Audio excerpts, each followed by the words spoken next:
Je suis avec Serge Morelli, co-président du comité de campagne d'Alima. Serge, pourquoi vous vous engagez auprès d'Alima? Je me suis engagé auprès d'Alima en 2017. 2017 qui était une année importante pour moi parce que je souhaitais commencer à m'engager dans une cause qui faisait du sens pour moi. Et cette cause, pour moi, elle devait avoir trait à l'Afrique et à la santé. Le hasard m'a mis sur la route d'Alima et j'ai trouvé en face de moi des gens qui disruptaient la façon de procéder la médecine humanitaire et c'est ça ce qui m'a plu.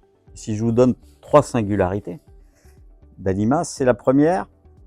Alima, c'est une alliance d'ONG. Elle agit sur le terrain avec majoritairement du staff africain. 98% du staff est africain. Et la solution de la médecine en Afrique doit passer par les Africains.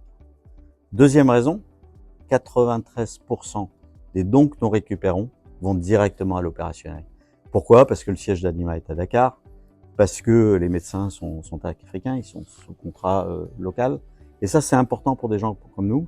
Quand on va collecter des dons auprès de grands donateurs, il faut qu'on les rassure sur le fait que leurs dons vont aller en majorité à l'opérationnel. Troisième raison, et c'est là peut-être la plus importante pour moi, c'est qu'Alima a réussi cette prouesse de faire en sorte que la recherche rejoigne le clinique sur le terrain d'opération qui sont parfois dans des zones très difficiles, des zones de guerre. Quelques exemples pour l'illustrer. Le traitement contre Ebola, c'est Alima qui l'a trouvé. Là, quelque part, l'innovation autour de ce qu'on appelle le cube, qui est la chambre d'hôpital complètement transparente où vous manipulez le patient depuis l'extérieur. Alima qui l'a mis en place. Et d'ailleurs, qui en architecture ouverte, l'offre, je dirais, à d'autres ONG. Et dernier point, vraiment très important pour moi, c'est la malnutrition infantile. Malnutrition infantile où les recherches peuvent paraître banales, ce que je vais raconter. Mais aujourd'hui, grâce à Alima, une mère d'un enfant, elle a un périmètre de couture. Elle mesure le périmètre bractal de son enfant.